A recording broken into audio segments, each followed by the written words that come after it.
جب مسلمان اسباب کو سامنے رکھ کر چلے گا نا تو اس کی کوشش حرام چیز کو حلال کرانے کی ہوگی. اس زمانے میں یہ سبب ہے، اس زمانے میں حکومت کی یہ اسکیم ہے، اس زمانے میں حکام یہ چاہتے ہیں، اس زمانے میں بعض اسباب ایسے بنا دیے گئے جن میں کمانے کی بڑی سہولت ہے. حکومت کی اسکیمیں ہوں گی، حکومت کہے گی اگر تم مسلمانوں اس طرح کر لو تو ہم تمہیں یہ سہولت دیں گے، یہ سہولت دیں گے، یہ سہولت دیں گے. آپ دیکھتے چلے جاؤ ساری حکومتوں کی پالیسیاں مسلمانوں کو حرام میں مبتلا کرنے اور حلال سے روکنے کے لیے ہوں گی. ہمیشہ یاد رکھنا کہ باطل ہمیشہ مسلمانوں کو دنیاوی اعتبار سے وہ سہولتیں دے گا جس سے مسلمان حرام کے اندر مبتلا ہوئے بغیر نہ رہ سکیں. میں نے بات اس پر عرض کی ہے کہ جب مسلمان محض اسباب کو سامنے رکھ کر چلتا ہے تو پھر اس کی کوشش یہ ہوتی ہے کہ حرام چیز حلال کیسے ہو جائے. کہیں گے علماء سے، مفتیان کرام سے، تمہیں کوئی گنجائش کہیں سے نکالو، تلاش کرو، یہ چیز کسی طرح حلال ہو جائے. ہمیں تو معلوم ہے حرام ہے، لیکن کوئی شکل ایسی نکالو کہ جس سے حرام حلال ہو جائے تاکہ لوگوں کے لیے سہولت ہو جائے. جتنے جدید اسباب، جتنے جدید آلات اور جتنے نئے نئے طریقے، نئے نئے اسکیم حکومتوں کی آ رہی ہیں، لوگ ان کی حلت اور ان کے حلال کرنے کی کوشش میں لگے ہوئے ہیں. برخلاف اس کے صحابہ جن میں عمر رضی اللہ تعالیٰ عنہ سب سے زیادہ اول نمبر پر ہیں اور سب سے نمایاں ہیں حلال چیز کو حرام کرانے میں، حلال چیز کو حرام کرانے میں، حلال چیز کو حرام کرانے کی کوشش میں، حلال چیز کو حرام کرانے کی کوشش میں. ہمیں صحابہ میں فرق یہ ہوا کہ وہ حلال چیز کو حرام کرانا چاہتے تھے اور ہم حرام چیز کو حلال کرنے کی کوشش میں ہیں. ارے یہ کہاں سے آواز آ رہی؟ یہ کون ہے احمق؟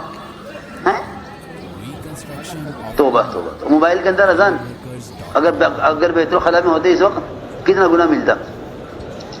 توبہ توبہ، بالکل ناجائز ہے. موبائلوں میں الارم کی جگہ اذان کا استعمال بالکل جائز نہیں.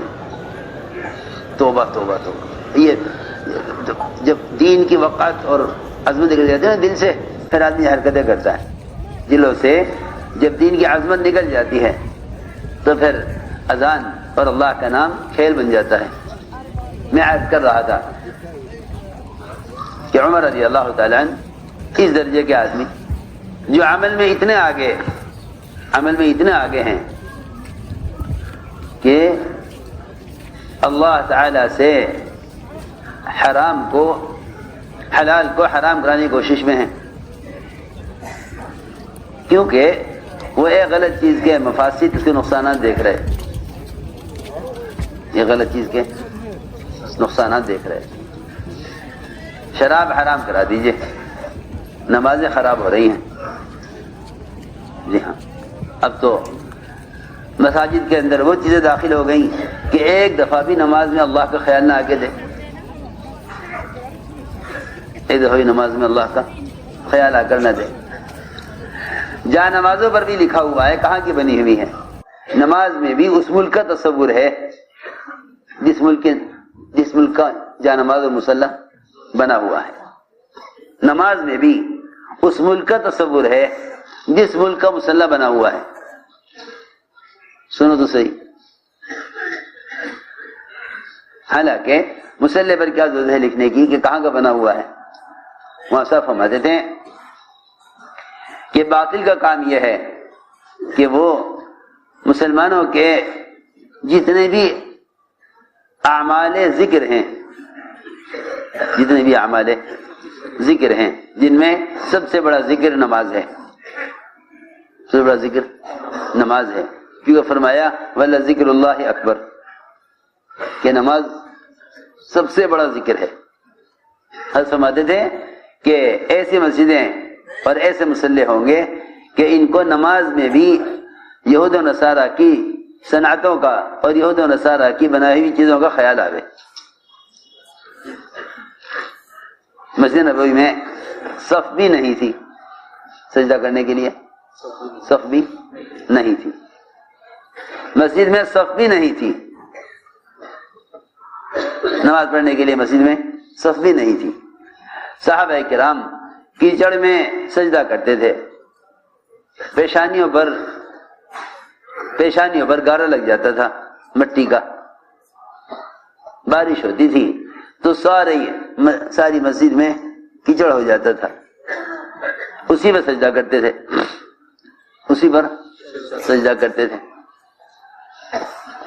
اتنا بھی تصور نہیں ہوتا تھا کسی چیز کا کہ اتنا ہی آدمی نماز میں تصور کر لے کہ چٹائی کہاں کی بنی ہوئی ہوگی، اتنا بھی نہیں۔ ساری شکلوں سے مسجد کو خالی رکھا گیا تھا تاکہ اللہ کے غیر کا خیال نہ آوے۔ تو میں نے عرض کیا